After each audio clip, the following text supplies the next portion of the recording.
Meus cumprimentos aos amigos do canal, aos alunos, às alunas e aos internautas. Hoje nós iremos falar sobre o crime contra a dignidade sexual. Um dos crimes, né? Estamos referindo-se ao artigo 218, letra B do Código Penal, né? E trata-se de crime hediondo que não há graça, indulto e anistia. E o cumprimento das penas são mais severos, né? Ou seja, na execução penal.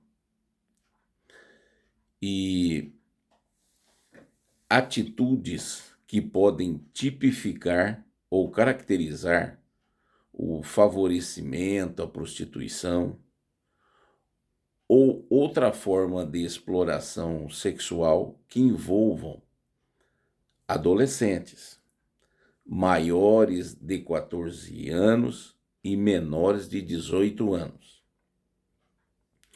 O STJ entendeu que configura crime nestes casos, elencados no artigo 218, letra D.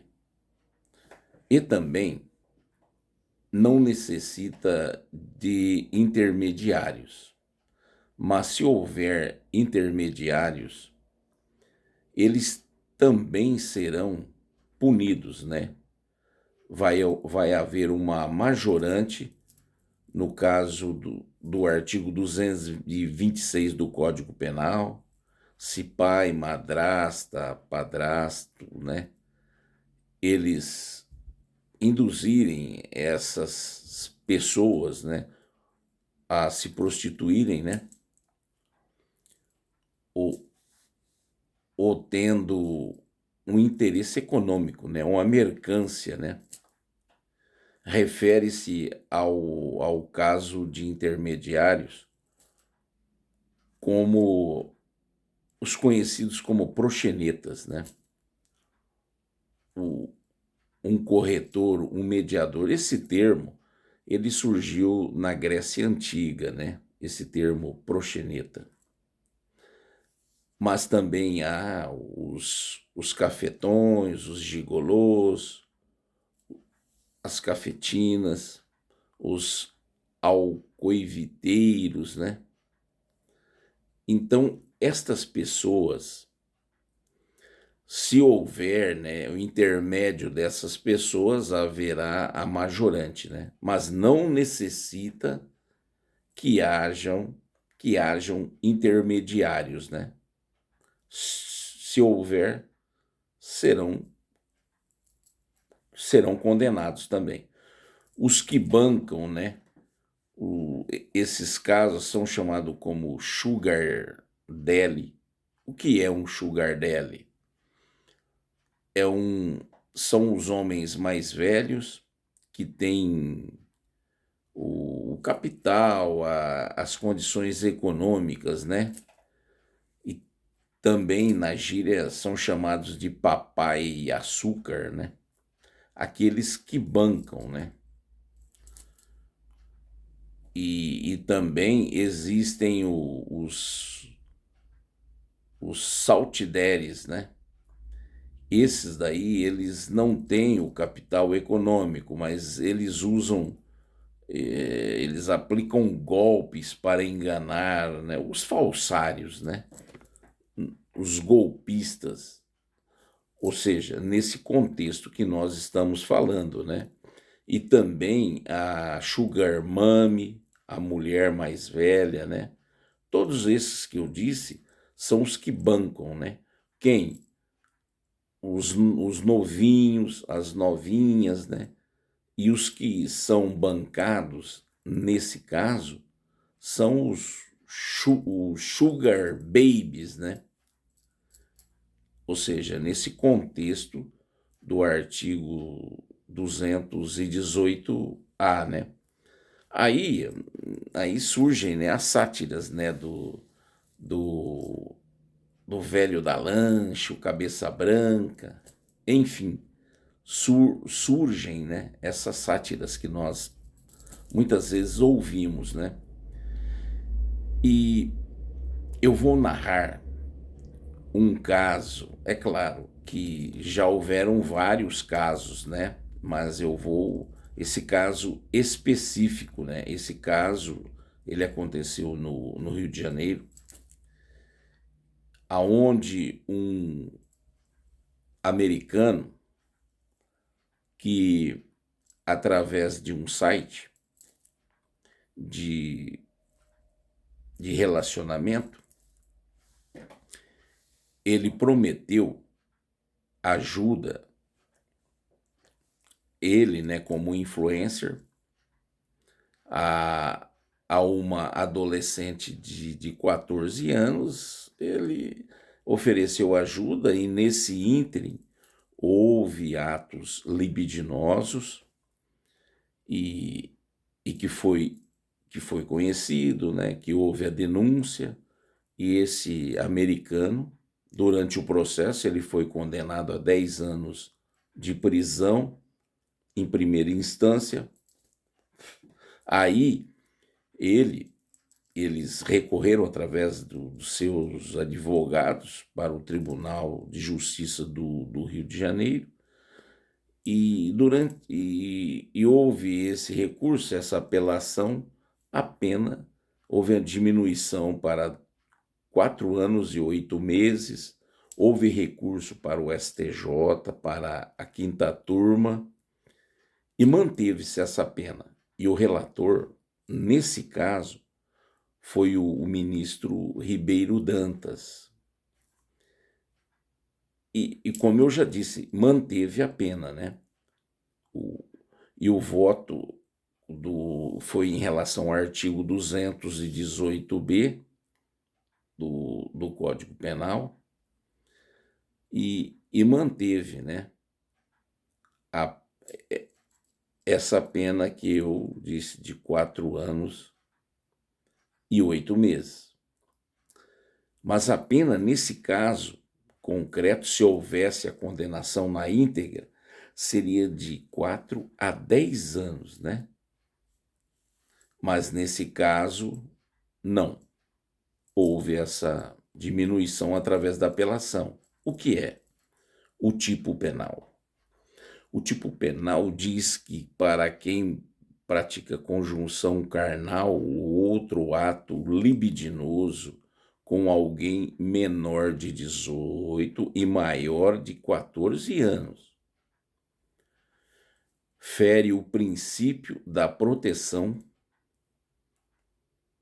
à dignidade e ao desenvolvimento saudável dos jovens, né? Assim elencou o relator nesse caso que eu já disse, né? Do Rio de Janeiro. E também ele teceu considerações que é para evitar, né, o poder econômico, influência, né, no sentido de envolver os adolescentes em relação a práticas sexuais através da mercância, né, e a troca de favores, né, e que são realizados por essas pessoas que eu citei, né, Sugar Daddy, Mamar Daddy, né, que é o Sugar Money, que o Salt Daddy, né, como eu disse, né, como eu elenquei no início, né, e os bancados são os Sugar Baby, né, e também esse artigo do 200, esse artigo configura uma exploração sexual, mesmo que haja o consentimento da adolescente. Agora, se for menor de 14 anos, aí nós estamos falando sobre o artigo 217A, que é uma outra tipicidade, né? que é manter conjunção carnal, né? Que é o estupro, né? Eu não vou falar porque talvez a live caia, né? E aí, ó, a vulnerabilidade nesse caso, ela é absoluta do artigo do 217A, do 218b, é relativa, né? Não é absoluta. E sem falarmos também nas qualificadoras, né? Desses artigos, né? Do 217A, se houver lesão grave, vai de 10 a 15 anos, reclusão. Caso de morte, ó, pode chegar à pena máxima, que hoje são os 40 anos, e pode também ir, né, para o tribunal do júri, né, no caso de feminicídio, né. E nesse caso, hoje, de feminicídio, o, o cumprimento da pena, né, se o réu for primário, será o cumprimento de 55% da pena. E também, odiernamente, com a lei antifacção 15.358 de 2026, conhecido também como Lei Raul Jungmann, né? Se o crime for no contexto de facção criminosa, né? Se acaso um faccionado venha a assassinar, né? A esposa, uma companheira ou namorada no contexto de facção criminosa, o feminicídio aí as penas são mais graves ainda, né? Embora ambos são crimes hediondos, mas no contexto de facção, esse cumprimento de pena, se for primário, ele deverá cumprir, né, na execução da pena 70%. Se for reincidente, 80% da pena. Ou seja, as penas se tornam mais graves, né? E também, como eu disse, é um crime hediondo, não tem graça, anistia, indulto, né? O crime hediondo, ele é diferente do crime do equiparados a hediondo, né? O crime equiparado a hediondo são os chamados crimes dos 3 T's, né? Que é o tráfico de droga, o terrorismo e a tortura, né? Neste caso, nós estamos narrando o caso do crime hediondo, né? Do feminicídio. E o termo hediondo é um termo espanhol, né, que quer dizer horrível, horripilante, né? E, sem dúvida, causa uma comoção, né, pública, né? Por exemplo, um outro exemplo, né, e, e vamos tecer uma consideração, que a idade do consentimento são 14 anos. Ou seja, e não menores de 14 anos, né? Eu, que nós estamos falando, né? Se for menor, é a vulnerabilidade, né? Que surgiu pela Lei 12.015 de 2009, né? Essa lei alterou o Código Penal e introduziu esse artigo que nós narramos, o artigo 217A, que substituiu a presunção de violência do artigo 224 do Código Penal anterior, né? E hoje veio o artigo 217A. E também vamos falar sobre 2 julgados que houveram em relação a essa questão da vulnerabilidade em relação ao artigo 217-A.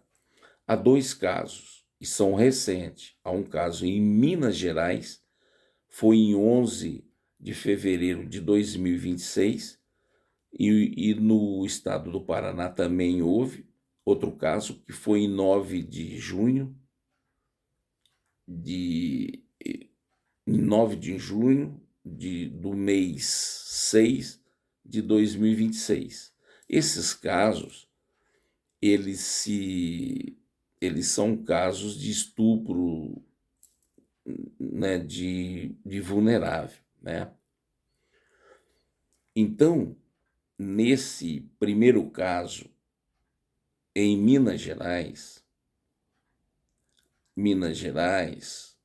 um homem de 35 anos teve relação com uma adolescente de 12 anos, e nesse caso houve a condenação em primeira instância, houve a condenação. Aí houve o recurso para o Tribunal de Justiça de Minas Gerais. E vejam bem, nesse recurso haviam três desembargadores. Uma desembargadora foi contra e dois a favor, e absolveram esse homem, né? Eles absolveram. E isso causou uma repercussão muito grande, né? Houve uma repercussão durante essa época, e até o CNJ abriu investigação contra esses dois desembargadores que votaram a favor, né? E diante dessa pressão, o relator, no caso, voltou atrás e acatou o recurso do Ministério Público e manteve a condenação original de primeira instância. Havia absolvido, depois voltaram e manteram a condenação devido a essa repercussão geral, né? Houve a condenação de 9 anos e 4 meses, e também, eu havia esquecido, a mãe também foi condenada, a mãe também, e o homem, né, de 35 anos. E já um outro caso, o primeiro foi em fevereiro de 2026, e o outro no estado do Paraná, em 9 de junho de 2026, ou seja, são recentes, né? No caso do Paraná foi semelhante, porém o homem tinha 18 anos e a adolescente com 13 anos, ou seja, a diferença de 5 anos, né? Nesse caso, houve também a absolvição, nesse caso, em primeira instância, houve absolvição. O Ministério Público recorreu devido à absolvição, mas o STJ manteve a absolvição. São casos semelhantes, mas em relação à diferença em relação à idade, né? E os ministros, nesse caso, entenderam que a diferença de idade era apenas 5 anos, já haviam formado uma família consolidada. Seria uma tragédia, né? Desfazer a família. O direito penal não é para acabar com a família, né? Essa foi a argumentação, né? Então houve esses julgados e essas controvérsias, né? E então o que fez com que os embargadores votassem diferente foi pela idade, né? Embora existe uma súmula, né? A 593, está elencado que o consentimento da vítima e a existência de relacionamento amoroso ou anuência da família não elimina o crime, ou seja, há casos em que relativiza e há casos em que não. Então aí o primeiro o primeiro caso não relativizou, já o segundo caso do Paraná relativizou. Qual foi a técnica jurídica usada pelos desembargadores? Foi a técnica do distinguishing, ou seja, a técnica da distinção desses dois casos concretos, que foi que os desembargadores, nesse caso, né, em relação à circunstância muito específica entre os dois casos, e a proximidade em relação à idade do caso do Paraná, entre os protagonistas, né, do segundo caso, os protagonistas do segundo caso, a diferença era maior, né? Maior, 35 para 12 anos, e o outro de 18 para 13 anos. Então, levar em consideração também a diferença de idade. E houve essa distinção em relação a esses casos, claro, e também houve uma repercussão geral, né, em relação a esses casos. E nesse caso foi até editado, né, uma lei que eu até vou ler para vocês, né?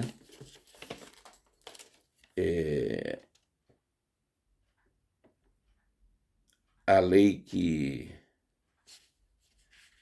surgiu nesse caso foi a Lei 15.353 de 2026, que alterou, né, o artigo 217A. Então eu vou ler. Ó. Para estabelecer que a vulnerabilidade em crimes de estupro, eu não vou falar a palavra inteira, porque às vezes a live caia, né?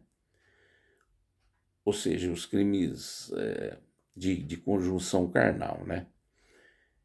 Que é absoluta, tornando sua relativização judicial inadmissível e torna explícita e definitiva que a vulnerabilidade não pode ser relativizada.